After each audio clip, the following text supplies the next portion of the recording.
అంజానగర్ బస్తీలో ఉన్నటువంటి పెద్దలు కనీసం మనకు ఇక్కడ కూర్చున్న పెద్దలందరికీ మాకు కూడా కనీసం 30 సంవత్సరాల నుండి ఇక్కడ అందరం కలిసిమెలిసి ఉన్నటువంటి పెద్దలు ఉన్నారు ఇక్కడ బస్తీలో. ఆ పెద్ద మనుషులతో పాటు కొంతమంది మాకంటే ముందు పోయిన వాళ్ళ పిల్లలు కూడా ఇక్కడ ఉన్నారు. ఇక్కడ అంజానగర్ బస్తీ సమస్య మీద మనం ఈరోజు ఇంతమందిని కూర్చున్నామంటే సంతోషం. ఒకప్పుడు అయితే కనీసం 500-600 మందిని కూర్చొని ఏది కావాలన్నా ఎవరికి ఇంట్లో కులము మతము అనే భేదం లేకుండా ఎవరి ఇంటికాడకి ఇంత సమస్య వచ్చినా 100 మందిని పోయి వాళ్ళ సమస్య గురించి మేము కొట్లాడిన రోజులు ఇక్కడ ఉన్నాయి 30 సంవత్సరాల కింద. అయితే ఇప్పుడు మనకు ఉన్న సమస్యలు అవి లేవు ఇప్పుడు. కానీ ఇప్పుడున్న సమస్యలు బస్తీలో ఏంటిదంటే 553 క్వార్టర్స్ మొత్తం మన అంజానగర్లో ఉన్నాయి. ఆ 553 క్వార్టర్స్లలో ఇక్కడ ఉన్నటువంటి పెద్ద మనిషి కానీ కాజాం కానీ మన బాబాయ్ మీటర్లు ఫిట్ చేసిండు ప్రతి ఇంటికి కాజాం కానీ ఇక్కడ ఉన్నటువంటి ఇంకో అక్కడ పెద్ద మనిషి ఉన్నాడు. వీళ్ళందరూ కూడా అప్పుడు కష్టపడ్డ వాళ్ళు చాలా మంది ఉన్నారు. ఇక్కడ ఇమాంబి ముసలమ్మ ఉన్నప్పుడు ఆమె కూడా ప్రతి ఇంటికాడ కూడా సొంత ఇల్లులాగా ఆమె కూడా చాలా మంది కష్టపడ్డ వాళ్ళు ఉన్నారు. అయితే నేను అనేది ఏంటంటే ఇప్పుడున్న సమస్య మనకు బస్తీలో ఈ కమిటీ వేయడానికి కారణం ఏంటంటే అసలు ఒక చెత్త రోడ్ మీద ఆడ ఉన్నది ఇది తీయాలి అని మనం ఎవరన్నా పోయి ఆ చెత్త తీసేటోళ్ళని అడిగితే నువ్వెవరు అనేటట్టు ఉంది. ఒక బస్తీకి ఒక పెద్ద మనిషి ఒక లెక్క చెప్తే ఇది తీయాలి ఈ ఒక ఏదైనా కంప్లైంట్ ఇవ్వాలన్నా కానీ నాకెందుకులే అన్నట్టు ఎవరికి వాళ్ళే చూసుకుంటూ వెళ్ళిపోతున్నాం. కానీ ఒక బస్తీ సమస్య మీద మనకున్న సమస్యను ఎవరికి చెప్పుకోవాలో కూడా అర్థం కాని పరిస్థితి. మన సమస్య చేసే వాళ్ళు ఎవరున్నారు అనేది కూడా ఈ బస్తీలో ఉన్న వాళ్ళ గ్యారంటీ లేని పరిస్థితి. ఇక్కడ చూస్తే సిద్దిక్ నగర్లో కమిటీ వేసుకున్నారు. ఏది కావాలన్నా వాళ్ళకు కంప్లైంట్ ఇచ్చి మాకు ఈ అవసరం ఉన్నదని చేసుకోవడానికి ఉంది. ఇటు గచ్చిపోయిలో ఉంది, ఇటు కొత్తగూడెలో ఉన్నది. కమిటీలు వేసుకొని వాళ్ళు ఎలక్షన్లు పెట్టుకొని వాళ్ళ బస్తీ ఏ పార్టీకి సంబంధం లేకుండా ఏ కులానికి సంబంధం లేకుండా ఇట్లా కమిటీలు వేసుకున్నవి ఉన్నాయి. ఇంకొకటి మనకున్న పెద్ద ప్రాబ్లం ఏంటంటే హాస్టల్లో ఓనర్స్ అందరు ఇక్కడ ఉండరు. వాళ్ళు ఎక్కడో ఉంటారు. హాస్టల్లో కిరాయికున్న వాళ్ళందరికీ వాటర్ కానీ డ్రైనేజ్ కానీ అన్నీ పొంగితే కష్టపడి మనం అది అనుభవించేది మనం ఇక్కడ బస్తీలో ఉన్న వాళ్ళం.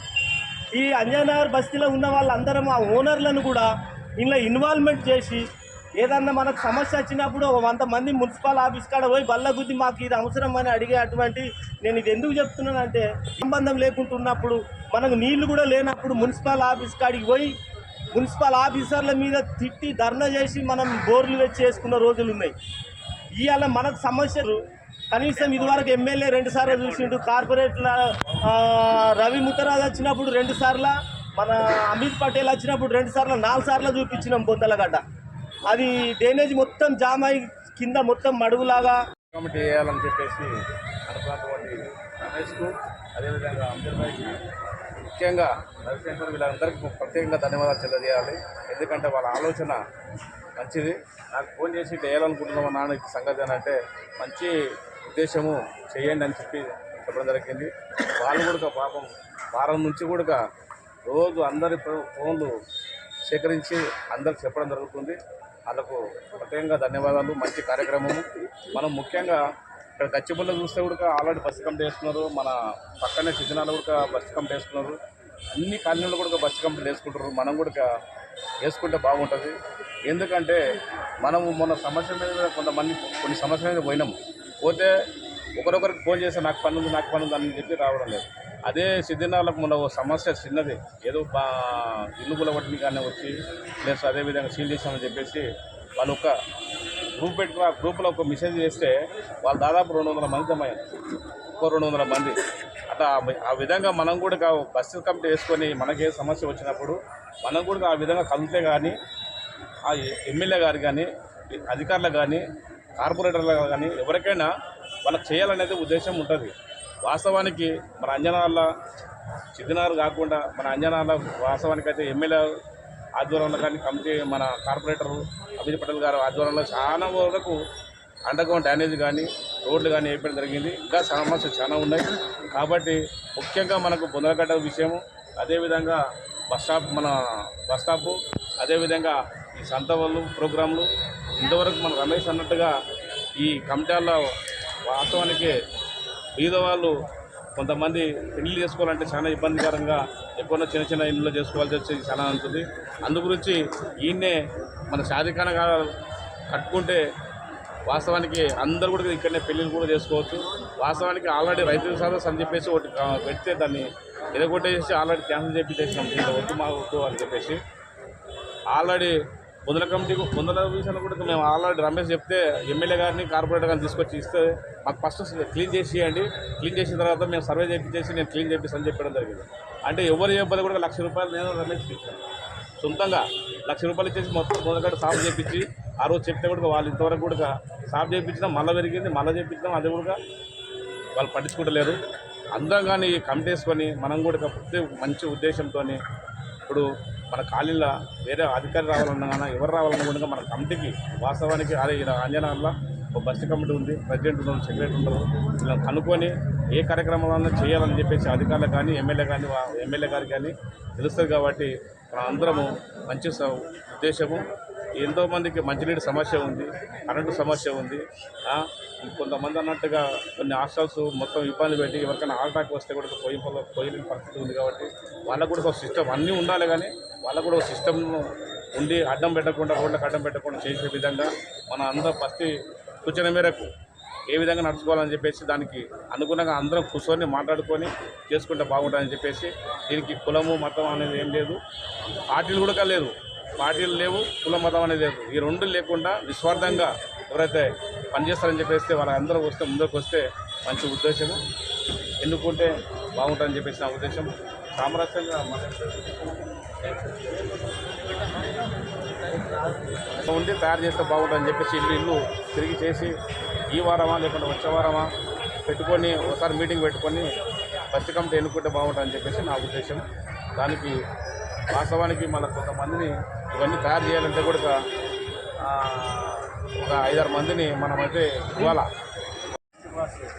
बस्ती में क्या है मालूम, कौन कैसा है, कौन है, पहचाना तो नहीं है। 1-2 के सूर्य देखने में सलाम नमस्ते उत्ता है।